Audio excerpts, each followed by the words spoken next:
6 right now, and we just got a second wave of films that are going to be released, and we're going to be talking about them because there's some pretty very much so exciting films here.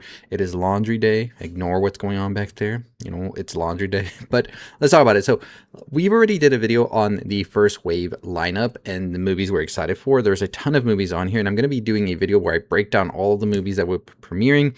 But for now, I am just talking about the main films I'm the most excited for. And it would be impossible for me to see every single film at South by Southwest. Trust me, I tried it the first year, also tried it at Sundance. It is an impossible task. So let's talk about some of the films that I'm very excited for. Definitely top of the list I'll be watching. And like I said, it's laundry day back here. Don't look at that. But first one right here, as you can see, is a film called Pretty Lethal, directed by Vicky Jewson, and it says that it stars Iris Apatow, Lana Condor, Millicent Simmons, Avantika, Maddie Ziegler, as well as Uma Thurman. It says an action-packed thriller where 5 ballerinas stranded in a remote forest take shelter at an unsettling roadside inn. They must weaponize years of brutal training, turning grace, discipline, and even point issues into tools for survival. This one just caught my eye as soon as I saw it. I'm definitely excited. Uma Thurman seems to be the villain here, and I think it's time we see more of Uma Thurman. So very excited for that one right there. And of course, it went to the top of my list quickly. So let's move on to the next one here, which is going to be the film. Sorry, y'all, I'm like scrolling on South by Southwest. And that is going to be the film Anima. So Anima is a film that says directed by Brian Tetsuro Eve. A young woman and an old man embark on a road trip to preserve his consciousness at an experimental facility.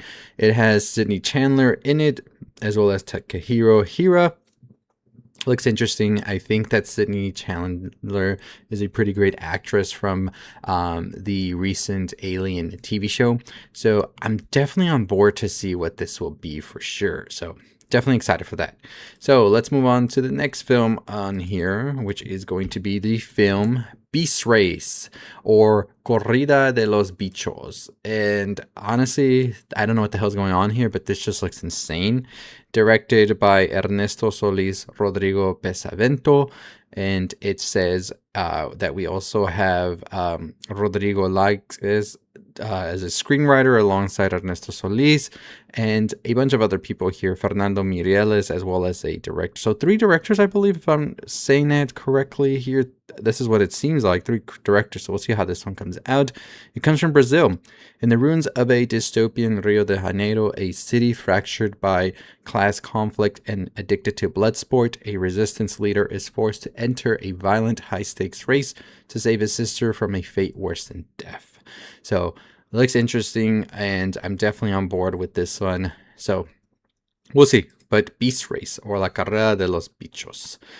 Next one is going to be Crash Land, and I was definitely like, oh, this is Gabriel LaBelle. I think Gabriel LaBelle is such an interesting actor, and I want to see him more stuff. And I definitely think that his career choices have been great. This is directed by Dempsey Burke. It says 2 amateur stuntmen try to make a real movie to prove their lives have meaning. They crash and burn. Gabriel LaBelle, Finn Wolfhard star in this, and I'm ready. I think I'm ready for this one. Very, very promising look as well. So next one on the list is going to be a film called Dreamquil. This is a film that stars Elizabeth Banks. You also have John C. Reilly, Juliette Lewis, Sophia Boutella, Catherine Newton, and it's stacked. It's stacked, right? You have Alex Prager as a director, and it says, set in the near future, a woman returning from a virtual retreat discovers her worst nightmare when the helper robot sent to assist her family in her absence starts to infringe on her life and identity. So I always like a good sci-fi thriller. I'm there for this one. Next one on the list is going to be the film Kill Me.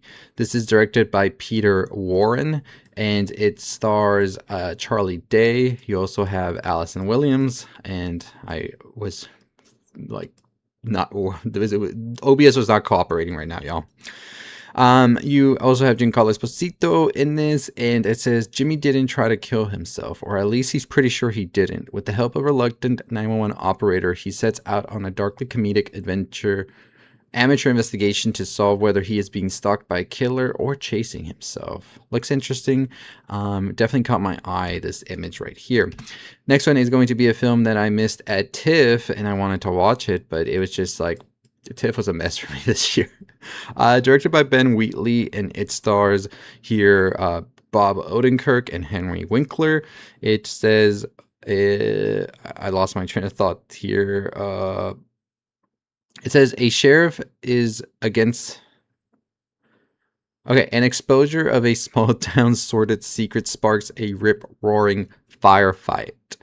That's pretty much all it says. I've heard some pretty interesting things about this one, so I'm definitely excited to see how it's gonna be. So we shall see. And Adam Scott is starring in 2 movies at South by Southwest this year. One of them is The Saviors alongside Daniel Deadweiler, who was also in a film last year at South by Southwest, 40 Days, which I thought was interesting. It says, an estranged couple rents out their Airbnb, but soon start to suspect their guests might be plotting something nefarious. As the couple investigates, they rekindle their relationship and discover something stranger than they could have imagined. So we'll see. I think the Airbnb horror is getting a bit stale, but if they can make it a little bit different, I definitely would be on board.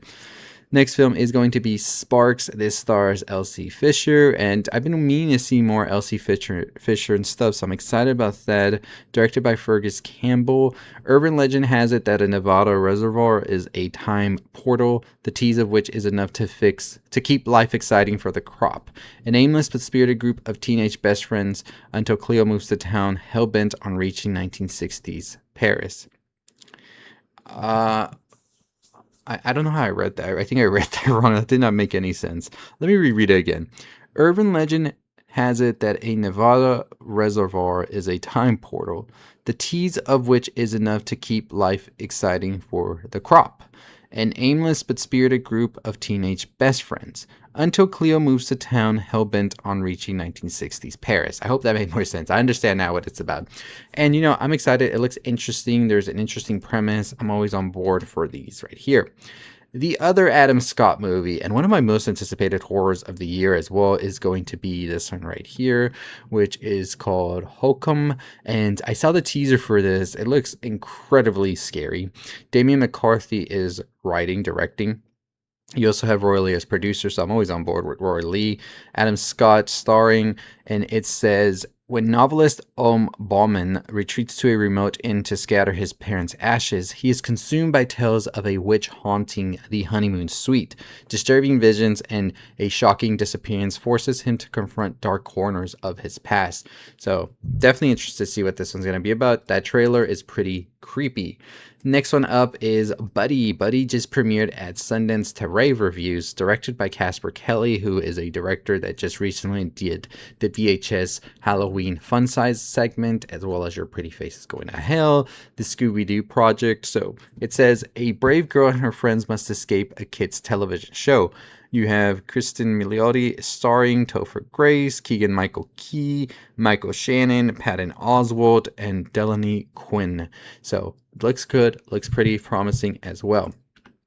So the last film here is going to be, actually, before we get to the last film, New Obsession image right here. I already talked about it. This is the movie you're going to want to not miss out on. So definitely get ready for this one. It's going to be a doozy, but very excited for Obsession. But the last film on my list is the film Perfect, which is a film directed by Millicent Hales, and it stars Julia Fox, Ashley Moore, and it says, in a world devastated by a contaminated water supply, a woefully pregnant woman living in a beautiful and shabby lakeside resort in the California mountains encounters a young woman who is starting her life over. So this is just the second wave. I think there's one more wave coming before South by Southwest, which is going to take place in about a month's time. I think this is the most stacked South by Southwest lineup I've seen in the past 3 years I've gone. and I'm definitely excited. There's a ton of movies here I want to watch. I know I'm not going to be able to watch all of them because it's just time, and then there's other stuff at South by Southwest going on, but I'm going to make sure I watch as many as I can. So stay tuned for that. Make sure you're subscribed, hit the notification bell. On the road to 50,000 subscribers, I will do a full breakdown list of like my top 20 movies I recommend you check out if you're going to South by Southwest, or if you're just anticipating what's to come. And I'll be vlogging as well throughout, so stay tuned. New era, all the good stuff. Thank you for tuning in. Let me know your thoughts and opinions, and as always, I'll see all of you next time. Stay safe, stay positive. Pillion review tomorrow, by the way. I'm excited for that one.